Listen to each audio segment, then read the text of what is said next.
Bismillahirrahmanirrahim. Alhamdulillahi Rabbil Alamin. Salatu salam ala syarfil anbiya'i wal mursalin. Nabiyina Muhammadin wa ala alihi wa sahbihi ajma'in. Assalamualaikum warahmatullahi wabarakatuh. So inshallah, Aqidah.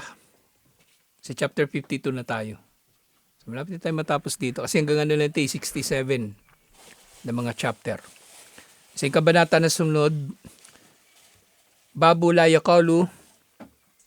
Ay teka, tapos na pala tayo. 53 na pala. O 54. Tapos na rin pala natin yung 54. Babu la yaqulu abdi wa amati.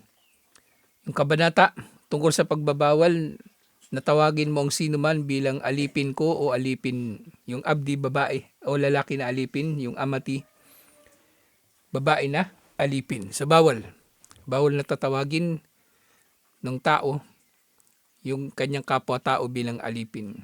Maaaring alipin nga niya talaga. Pero hindi niya tatawagin ang kanyang alipin bilang alipin. Kung alipin man, lalo na kung di mo alipin. Lalo na kung di mo naman talaga alipin. So dito, mamunasabatu hadal bab li kitabit tauhid. Anong kinalaman ng kabanata na ito sa kitabut tauhid? Dito, hiya anna itlaq hatain al-kalimatain ala ghairillahi mimma yunafi kamalit tauhid. Lima fihima min at-tashriki fil lafdi bainal khaliqi wal makhluq. Si pinagbabawal daw ito dahil ang dalawang salita na ito ay hindi maaring gamitin ninuman liban na lang kay Allah. Si Allah ang nag-iisang pwedeng tumawag sa kanyang mga nilikha bilang kanyang alipin. Di may mga hadith, ya ibadi. Tapos kahit sa aya pala, may mga aya ng Quran. Diba sinabi ni Allah, Ida sa'alaka ibadi anni fa inni karib. Kapag tinanong ka ng aking mga alipin tungkol sa akin, sabihin mo na ako ay malapit. So, si Allah lang ang pwedeng gagamit nun. Kasi kapag ginamit yun ng tao sa kanyang kapwa-tao, ginagawa niyang katambal ni Allah ang kanyang sarili. Ginagawa niyang katambal ang kanyang sarili kay Allah sa pamagitan ng mga terminolohiya o pananalita.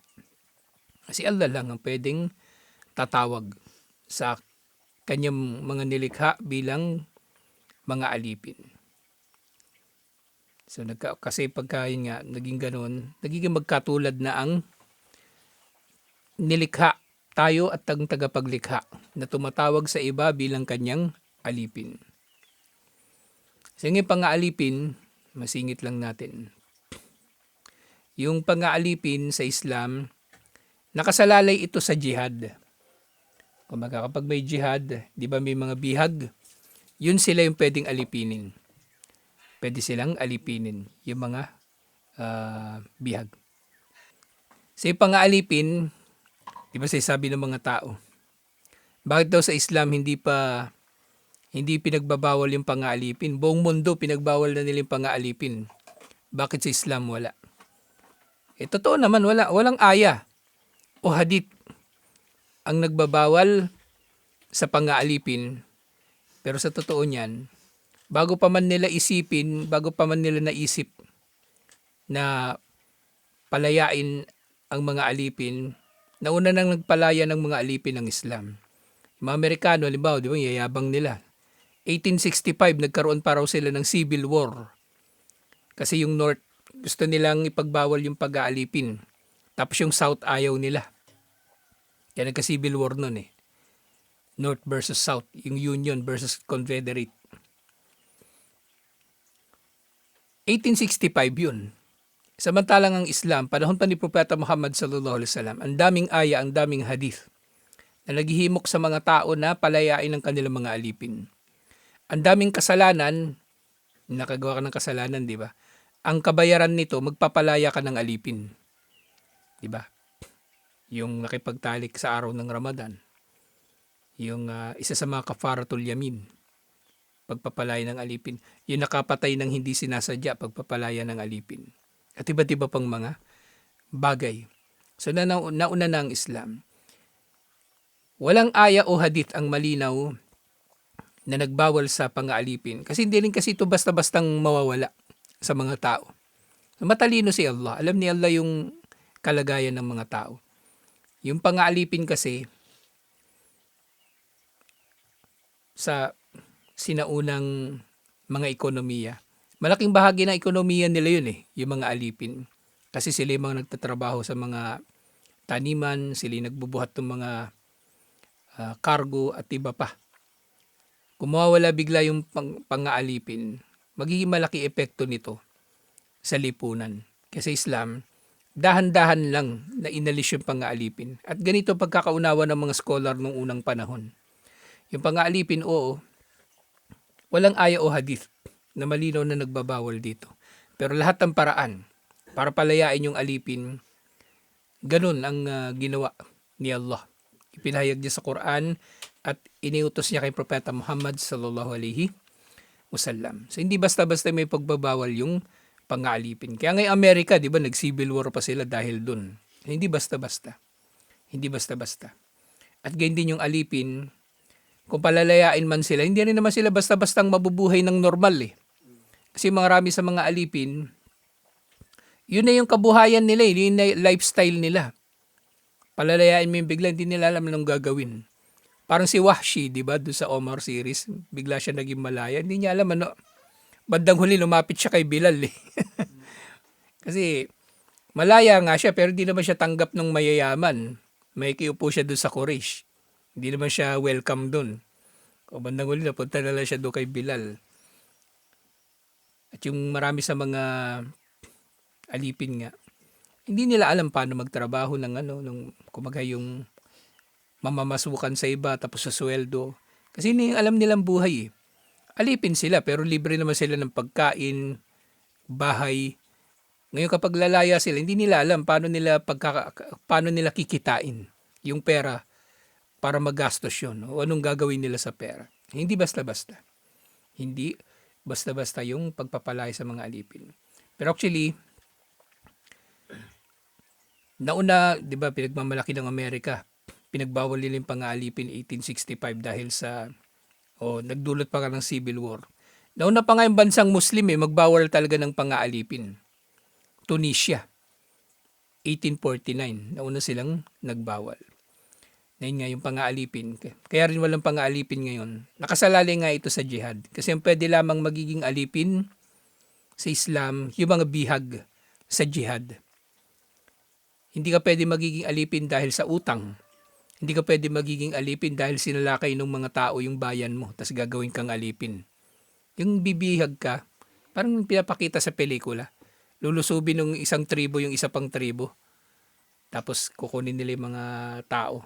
Alipinin nila. Walang ganun. Hindi pwedeng gagawin yun ng mga Muslim.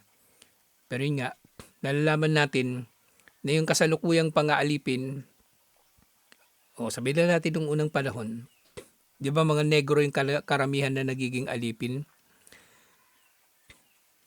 Mga Arabo din yung may kinalaman dun mga Muslim. Kasi sila yung, kumbaga, sumasalakay sa mga bayan ng mga Afrikano. Tapos binibenta sila sa mga Kastila.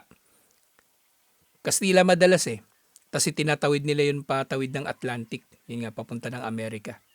Doon unang lumaganap yung mga alipin. At yun nga, yung mga Amerikano naman, nakabuo na naman sila ng baloktot nilang, hindi naman Amerikano, basta lahat ng mga Caucasian, mga mapuputi. Nakaisip sila ng doktrina ng superiority ng maputi. Kung iahambing sa maitim. Na ginawa nga nilang actually sa mga panahon ng pang-aalipin, ginawa nilang subhuman yung mga negro. Ginawa nila talagang mababa sa kanila. Kahit hindi alipin na negro, mababa ang antas kaysa sa kanila. Ngayon na lang talaga yan yung Amerika naging, kumbaga, naging open sa mga bagay-bagay. Pero noong unang panahon, grabe yung kanilang discrimination. Hanggang ngayon nga, meron pa rin bakas. May bakas pa rin ng discrimination yung mga mapuputing Amerikano sa mga negro. May discrimination pa rin. Pero sa pang-alipin sa dito, hindi ka nga nagiging alipin dahil binihag ka o may utang ka o negro ka, kahit sino pwede magiging alipin dito sa konteksto na ito. Kaya nga doon sa mga di ba, yung doon sa Omar series, hindi naman puro negro yung alipin, di ba? Sino may mga negro doon? Si Bilal, si Wahshi. Pero si Salim, di naman siya negro. Di ba? Si Salim, di naman siya negro. Si Suhaib ar-Rumi, di naman siya negro. At yung iba pang mga alipin. So dito nga yung sa pang-aalipin. Ngayon walang pang-aalipin kasi wala namang jihad eh. Walang jihad. So pwede lamang magiging alipin ng tao yung naging bihag sa jihad. Nung unang panahon maraming pwede magiging dahilan eh. Ultimo utang. Hindi makapagbayad ng utang, kunin na lang kita, gawin kitang alipin. Okay, anak mo, kukunin nung pinagkautangan mo, magiging alipin. So walang ganun. Walang ganun sa Islam. Ibang-iba ang pagkakaalipin ng tao sa Islam. At marami siyang karapatan. Marami siyang karapatan at maraming batas na nagtitiyak na hindi siya maapi. Sumunod daw sa pin, Ishrah hadal hadith, wadhkur ma yastafadu minhu. Ipaliwanag daw ang hadith na ito at banggitin ang mga aral na makukuha dito. Sinabi ni Sheikh rahimahullah, nahan nabiyu an hadhil alfad tahkikan litawhid. Ipinagbawal ni Propeta Muhammad sallallahu alaihi wasallam ang paggamit ng mga katagang ito sa kapwa natin tao upang maisakatuparan ng kumpleto ang tauhid, upang ganap na maisakatuparan ng tauhid. Na walang sino man ang may karapatan na tawagin ng iba bilang alipin liban na lamang kay Allah. Walang iba, si Allah lang.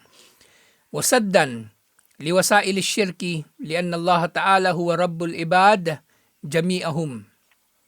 At ito ay pagsasara din sa pinto ng syirk dahil sila Allah lamang ang nag-iisa na Panginoon ng mga alipin, lahat-lahat. Si Allah lang. Kasi kung tatawagin mo yung tao alipin, ano ngayon ang itatawag mo sa sarili mo? Panginoon. Panginoon. At actually, yung katagang yun, yung Rab. Kahit sa ibang kultura, ganun yung konteksto grammatically. Ang tawag sa namumuno sa alipin, Panginoon. Kaya nga sa English, di ba? Yung Lord, salitang Lord, pwedeng gagamitin sa tao. Pwedeng gagamitin sa tao, yung salitang Lord. Lalong na sa mga nobility sa United Kingdom, sa iba't ibang mga umiiral doon ng mga kaharian, ang tawag sa kanila Lord. Lord. Diba, yung founder ng Boy Scout, di ba? Ano yung pangalan nun? Founder ng Boy Scouts. Nalala mo? Hindi mo kilala. Si Lord Baden-Powell. May pangalan Lord, yung titulo niya, Lord. Pero hindi naman siya sinasamba. Siguro, hindi naman siya sinasamba ng mga tao. Pero yung Lord na yun sa pangalan niya, titulo niya yun. Titulo. Kumbaga, hari. Diba? Haring tuko. Lord tuko. Ganun yung kahulugan. Sa ganung kahulugan. Lord. Lalo sa panahon ng feudalism. Yung panahon na merong mga konde, merong mga duke, merong mga prinsipe, merong mga hari. So, ganun. Kung may karapatan silang tawagin yung tao bilang alipin, anong itatawag nila sa sarili nila? Eto na, Lord, Panginoon. So, yun din, pinipigilan yun. Pinipigilan yun sa pamagitan ng pagbabawal na ito. At yun nga, faida atlaka ala gayrihi syarikuhu fil isim fanaha andalika ta'diman lillahi ta'ala. Nga, kapag hindi ito pinagbawal, nga, gagamitin talaga ito ng mga tao sa iba paliban kay Allah. O gagamitin ito ng mga tao kung ipantatawag nila ito sa iba pang tao. So, itinatambal nila yung kanilang mga sarili kay Allah. Tinatambal nila. So, hindi pwedeng magkakaroon ng pagkakatulad kahit sa pangalan, kumbaga, kahit sa pagtawag. Pero syempre, mayroong mga pagkakataon na, kumbaga, maaaring magkakatulad sa pangalan lang, di ba? Halimbawa, yung tao pwedeng tatawagin o ilalarawan bilang karim, bilang mapagbigay. May tao tatawagin bilang jalil. Yung sa mga ganun, maring mapahintulutan kasi may dalil eh. At ito ay pinagbabawal kasi may dalil din. Kasi merong dalil, merong batayan. Alhamdulillah. Wa arsyada sallallahu alaihi wasallam ila ma yaqumu maqama hadhihi al-alfad wa huwa qawlu sayyidi wa maulay. At si Propeta Muhammad sallallahu alaihi wasallam, kung ipinagbawal yung pagtawag ng amo, yung amo tatawagin niya yung kanyang mga alipin bilang alipin. At yung alipin, bawal na tatawagin niya yung kanyang Panginoon bawal na tatawagin niya yung kanyang amo bilang Rab, bilang Panginoon kumbaga. Kasi pwedeng magagamit nga yung Rab sa iba pang konteksto. Yun na nga yung Lord sa ano, di ba? Sa English. Pwede magagamit yun eh. Yung salitang Rab. Pero si Propeta Muhammad sallallahu alaihi wasallam, nagbigay siya ng pampalit dito. So sa halip na sasabihin o tatawagin na alipin, ang itatawag sa kanila ay Maula. Yung Maula, di ba? Salim Maula Abu Hudayfa. Si Salim na technically alipin ni Abu Hudayfa, pero tinawag silang Maula. Si Zaid bin Haritha, Maula Muhammadin sallallahu alaihi wasallam, Maula ni Propeta Muhammad sallallahu alaihi wasallam. At din, yung amo naman, sa halip na tatawaging Rab o Lord, Panginoon, tatawagin siyang Sayyidi. Yung Sayyidi parang ano yun eh, parang boss o ganun. Hindi siya, kumbaga, hindi na siya magkakaroon ng kahulugan na tumataliwas sa tauhid.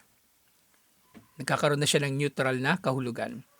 Lianna marja as-siyada ila ma'na ar-riasa wal maula min wilayatul amr.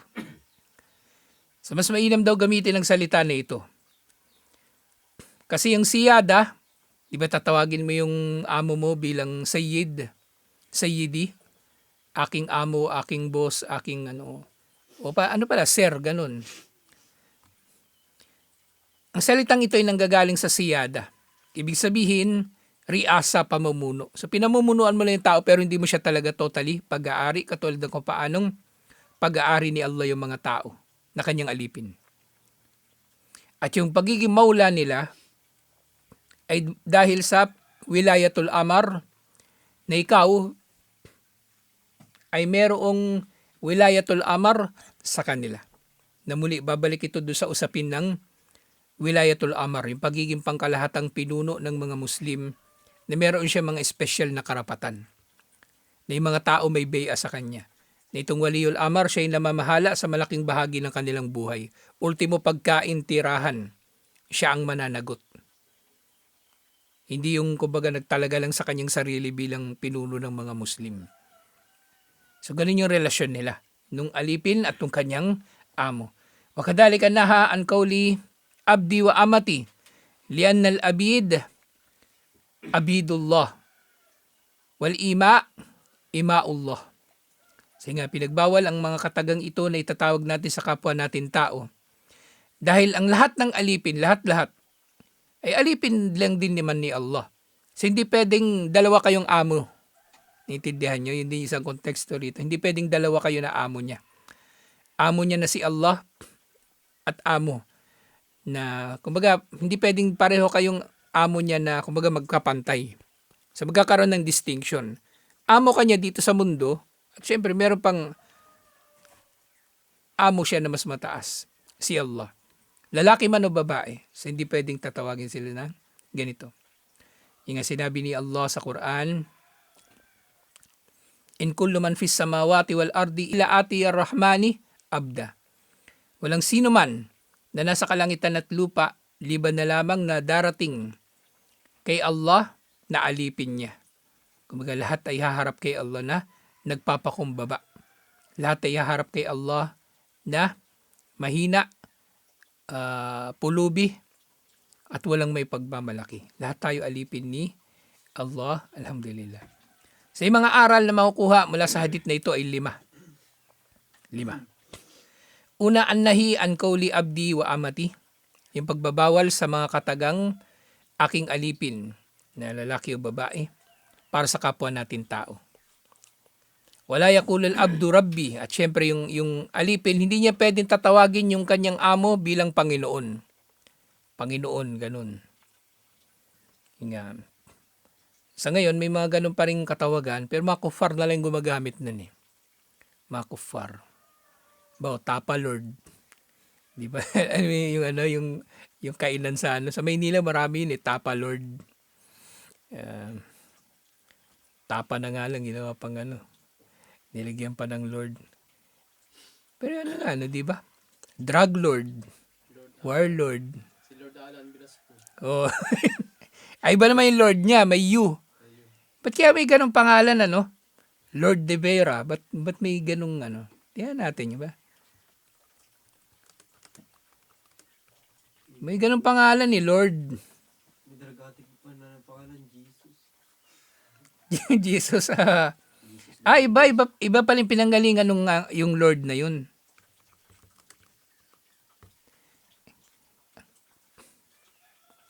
Ay, hindi yung Lord Alan Velasco pala. Yung Lord niya, Lord talaga. Si Lord de Vera yung may U. Pero yung Lord na yun, galing sa Lourdes. Kumbaga, panlalaki na, na version ng Lourdes, kumbaga. Di ba Lourdes, pangalan ng babae. Yung Lord panlalaki. Ganon. Pero Lord Alan Velasco, ewan ko paano naging Lord dito. Pero nga may linaw sa Islam. Yung amo, hindi niya tatawagin yung alipin niya bilang alipin, yung alipin hindi niya tatawagin yung amo niya bilang Panginoon.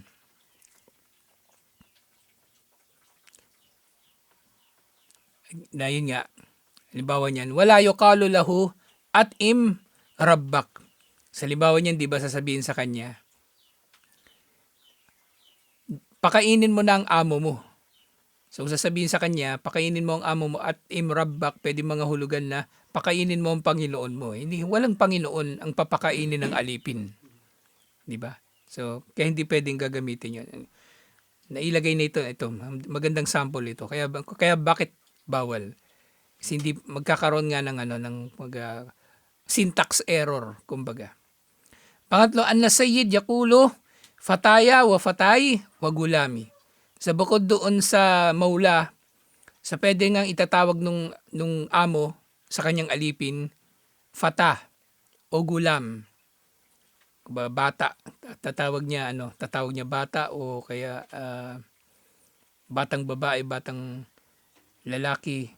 Pero sa Tagalog kasi walang walang eksaktong translation kasi wala namang pang-aalipin ever since nung panahon na ng mga Kastila walang hindi naging ganito yung konteksto nung yung pang-aalipin na iba kasi yung yung unang panahon ng mga Kastila.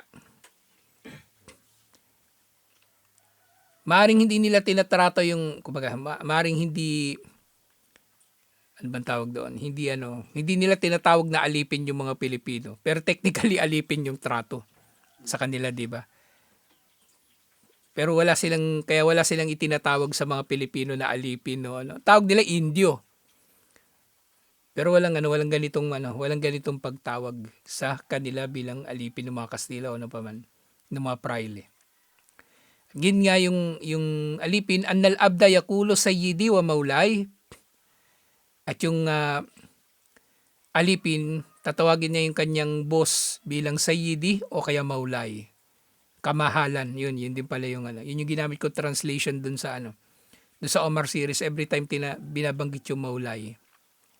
At panlima, panghuli, annal maksuda min dalika tahqiqut tauhid wal bu'du anis syirk. At ang lahat ng ito ay ang layunin may sa katuparan ng tauhid at maging malayo ang mga tao sa syirk kahit sa pananalita lamang. Alhamdulillah. So ito yung dulo ng kabanata nito. May ikli lang itong chapter nito. At yung sunod na chapter, inshallah, matatalaki natin next week. Babu la yuraddu man sa'alallah. Ang kabanata tungkol sa Kumbaga, huwag mong tatanggihan ang sinumang may hinihiling sa iyo sa ngalan ni Allah. Ba, may hinihiling siya sa iyo, di ba? Sa ngalan ni Allah, pautangin mo ko. Ganun bagay. Pero madalas sa Arabic ginagamit ito. Di ba? Atini billah. Bigyan mo ko sa ngalan ni Allah. Sa Arabic ginagamit yun. Pero sa Tagalog, parang bihira na. Hindi pa ako nakarinig ng ganitong nagsalita. Pero kung halimbawa magiging ganito yung paraan ng pananalita, so wag mo raw siyang tatanggihan. Pero syempre, depende. Mamaya, lalapitan ako ni Rashid. Pautangin mo nga ako sa ngalan ni Allah, ang mahabagin, ang maawain. Depende. So, malilinaw pa natin sa pinil. Inshallah.